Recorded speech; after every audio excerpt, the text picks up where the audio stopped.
नमस्कार मित्रों। आज आपके लिए आध्यात्मिक प्रसंग है असली अश्वमेध यज्ञ। महाभारत का एक प्रसंग सुनिए। अश्वमेध यज्ञ चल रहा था। बड़े बड़े ऋषियों और ब्राह्मणों को दान दक्षिणा दी जा रही थी। कहते हैं कि उस यज्ञ में बड़े बड़े देवता आए, यहाँ तक कि देवराज इंद्र भी उपस्थित हुए। स्वयं भगवान श्री कृष्ण तक वहाँ साक्षात उपस्थित थे। दान देने का उपक्रम चल रहा था। अश्वमेध यज्ञ की पूर्णाहुति की पावन बेला थी।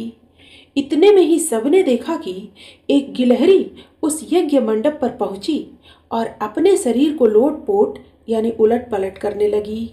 यज्ञ मंडप में उपस्थित सभी लोग बड़े आश्चर्य से उस गिलहरी को देख रहे थे। और भी ज्यादा आश्चर्य तो इस बात का था कि उस गिलहरी का आधा शरीर सोने का था और आधा शरीर सामान्य ही था, जैसा कि आम गिलहरियों का होता है। महाराज युधिष्ठिर के लिए यह बात आश्चर्यचकित करने वाली थी। ऐसी गिलहरी उन्होंने पहले कभी नहीं देखी थी। एक बार तो दान दक्षिणा, मंत्रोच्चार और देवों के आह्वान का उपक्रम तक ठहर गया। महाराज युधिष्ठिर ने यज्ञ को बीच में ही रोककर गिलहरी को संबोधित करते हुए पूछा, ओ गिलहरी, मेरे मन में दो शंकाएं हैं।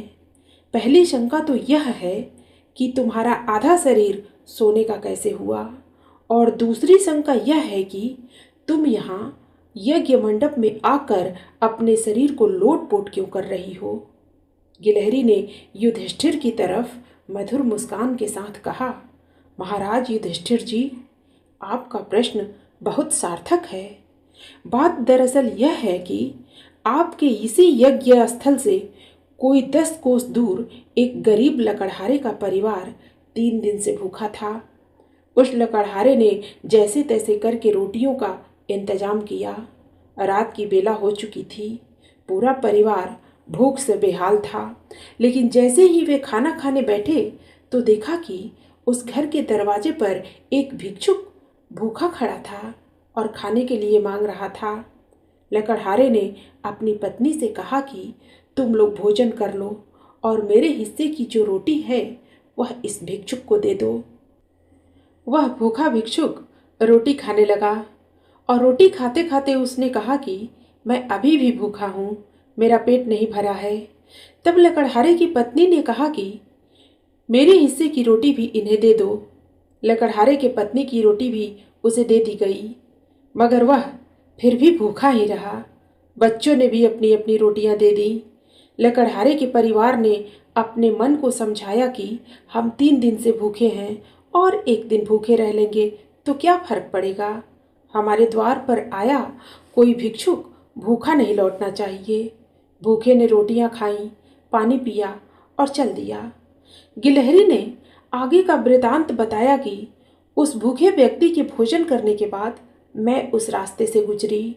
जिस स्थान पर उस भिक्षुक ने भोजन किया था वहाँ रोटी के कुछ कण बिखर गए थे।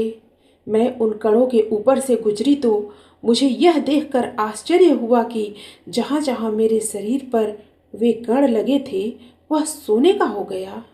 मैं चौंक पड़ी। उस छोटे से लकड़हारे के अंश भर दान से, एक छोटे से शुभ कर्म से मेरे शरीर का आधा हिस्सा सोने का हो गया। मैंने यहाँ के अश्वमेध यज्ञ के बारे में सुना तो सोचा कि वहाँ महान यज्ञ का आयोजन हो रहा है, महादान दिया जा रहा है, तप तपा जा रहा है, शुभ से शुभ कर्म समायोजित हो रहे हैं। यदि मैं इस यज्ञ में शामिल हो जाऊं तो मेरा शेष शरीर भी सोने का हो जाएगा। लेकिन महाराज युधिष्ठिर जी, मैं एक बार नहीं 100 बार आपके इन दान से गिरे इन कणों पर लोट-पोट हो चुकी हूँ, लेकिन मेरा बाकी का शरीर सोने का न बन पाया। मैं यह सोच रही हूँ कि असली यज्ञ कौन सा है, आपका यह अश्वमेध यज्ञ या उस लकड़हारे की आंशिक आहुति वाला वह यज्ञ। महाराज युधिष्ठिर जी, आपका यह यज्ञ केवल एक दंभाचार भर है। गिलहरी के ऐसे तर्कपूर्ण वृतांत को सुनकर भगवान श्री कृष्ण ने वरद हस्त मुद्रा में गिलहरी को बिना मांगे मनोवांछित वरदान सहित मधुर मुस्कान से उसे मुक्ति का वरदान दिया। जीवन में किसान का सा यज्ञ समायोजित हो सके तो जीवन का पुण्य समझो। ऐसा कोई यज्ञ न लाखों खर्च करने से होगा और ना ही घी की आहुतियों से होगा। किसी जरूरतमंद भूखे प्यासे किसी व्यक्ति के लिए, किसी पीड़ित, अनाथ और दर्द से कराहते हुए व्यक्ति के लिए, गौ माताओं के लिए अपना तन मन, अपना धन, कोई भी अगर अंश भर भी दे सको, प्रदान कर सको, तो वह आपकी ओर से एक महान यज्ञ होगा, एक महान दान और एक महान तप होगा। मित्रों, जानकारी अच्छी लगे तो अधिक से अधिक लोगों तक पहुंचाएं और पुण्य कमाएं। फिर मिलते हैं अगली प्रस्तुति में नए प्रसंग के साथ। धन्यवाद।